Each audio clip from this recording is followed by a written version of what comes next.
You adopted a cat with a past. Maybe they came from the street, maybe from a situation you do not want to imagine, and now they're in your home, hiding behind the washing machine, flinching at sounds, refusing to be touched. And somewhere in the back of your mind, a thought has started to form. What if they never get better? That thought is wrong. And by the end of this video, you will know exactly why and exactly what to do instead.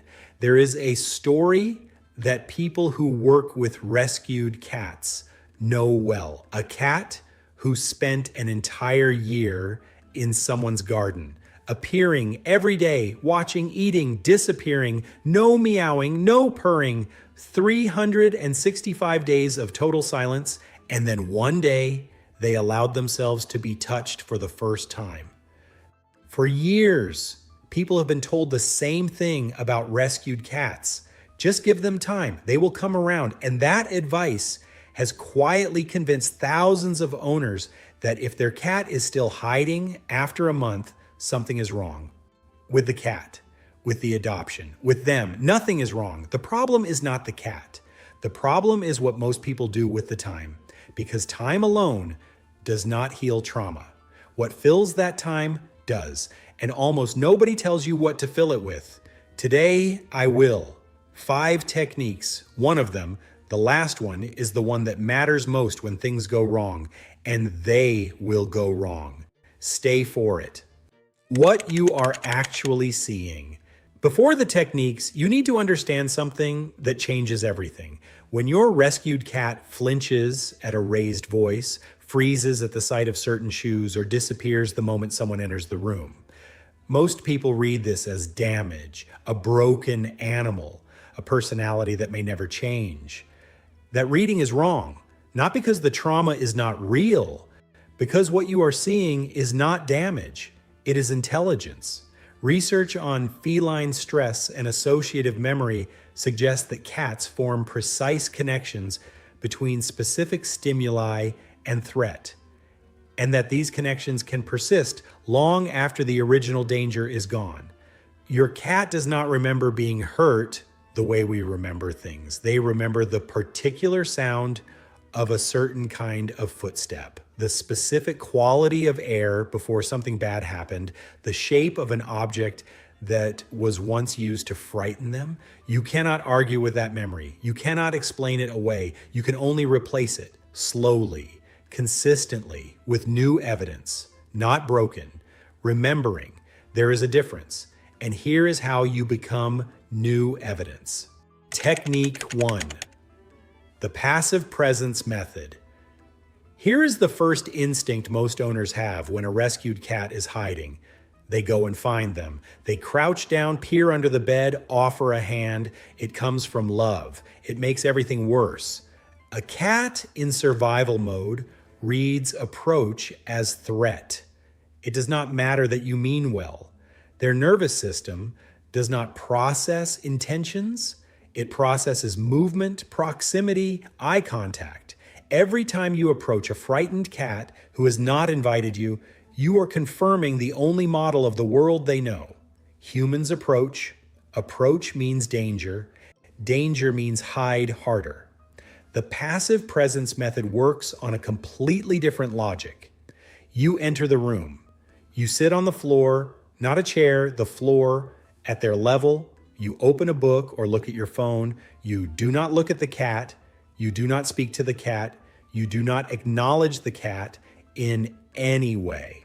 And then you stay. Research on feline habituation suggests that cats recalibrate their threat assessment through repeated, non-threatening exposure. Every minute you sit in that room without doing anything alarming, you deposit a small piece of new evidence. Humans can be present without being dangerous. Stillness is possible. This space might be safe. The first sign of progress will not be dramatic. You will look up from your book and find the cat has moved 3 feet closer without you noticing. That is not luck. That is the result of every quiet hour you spent being exactly nothing threatening. Remember the cat in the garden? 365 days of passive presence. 1 day, contact. The timeline is different for every cat. The method is the same. Has your rescued cat ever surprised you by coming closer when you were not paying attention? Tell us in the comments. These small moments are the ones that matter most, and hearing yours might help someone else recognize theirs. Technique 2. Positive reinforcement at a distance. Most owners make this mistake with the best possible intentions. When a rescued cat finally shows themselves, the instinct is to offer a treat from your hand. Food creates positive association. Positive association builds trust. The logic is sound. The execution is wrong. For a cat in survival mode, approaching a human hand, even one holding food, requires overcoming a fear response that is physically wired into their nervous system. Asking them to do that too soon does not build trust. It teaches them that good things come attached to something they are not yet ready to face. The solution is simple. When your cat appears, take a small high-value treat, something they have never had before, and place it on the floor. Not near you, far from you. On their side of the room, close enough to their hiding spot that they can reach it without entering your space at all. What happens next is precise. They eat the treat. Their brain releases dopamine.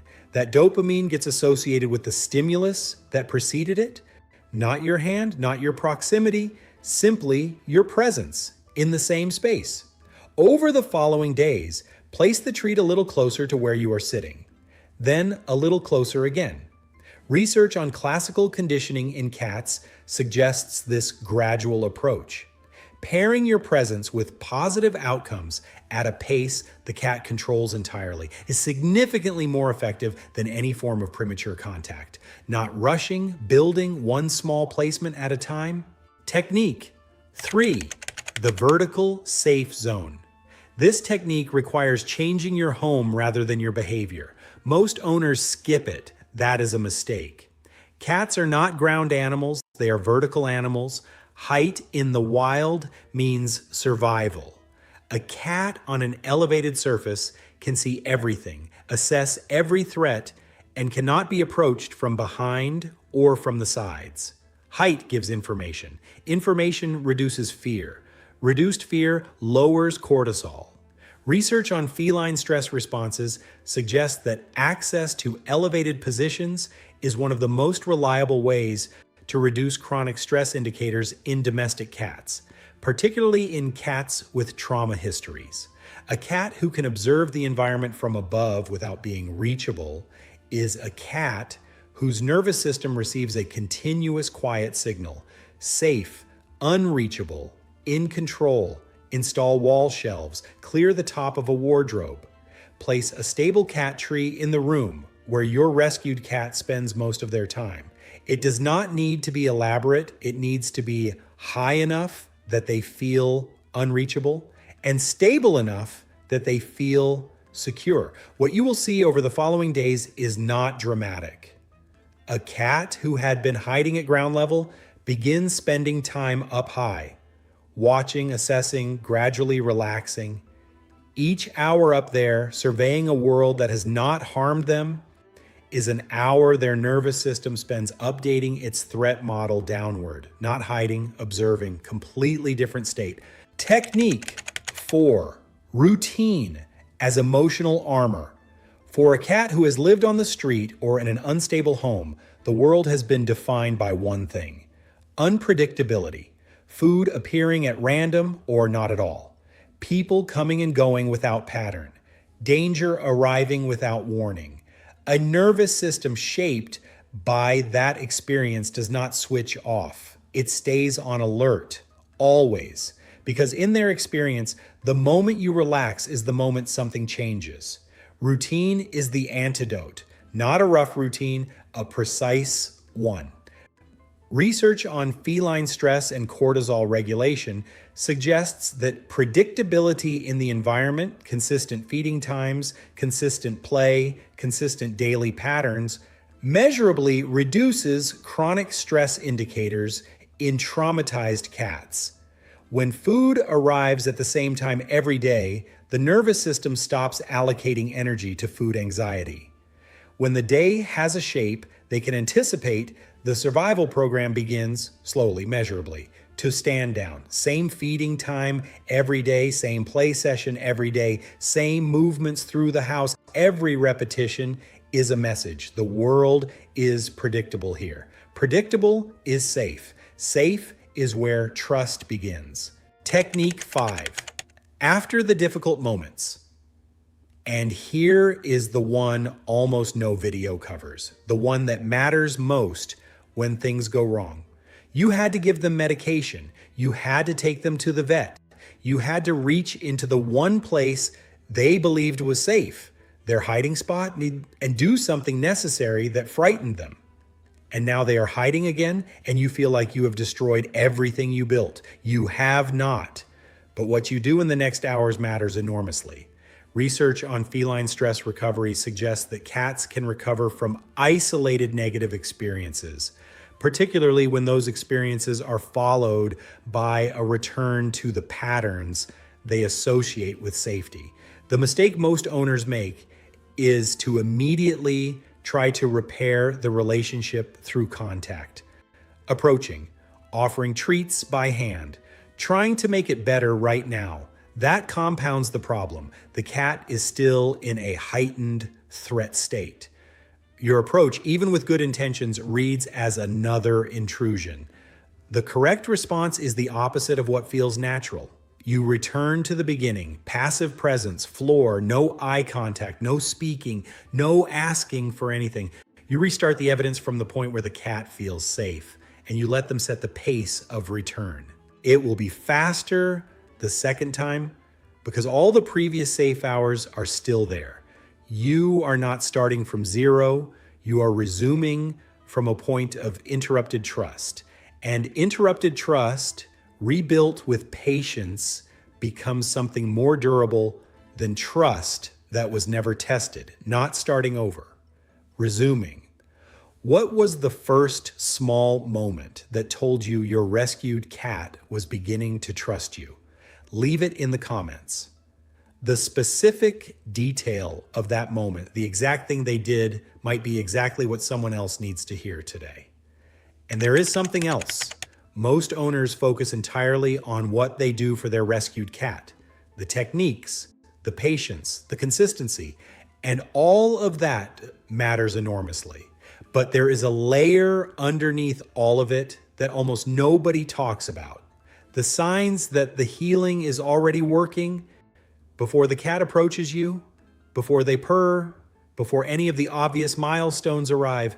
And when they believe it, when they finally believe it, they will show you. Not with words, with a slow blink from across the room, with a purr that starts quietly and builds, with the moment they stand up the second you leave the room and take your seat. Not to annoy you, not to dominate you, because that is the closest they can get to you until you come back. You just learned what it takes to earn a rescued cat's trust. The next video shows you what that trust looks like once it is already there. In the gestures so ordinary, you probably laugh at them every day without knowing what they actually mean. It is on your screen right now.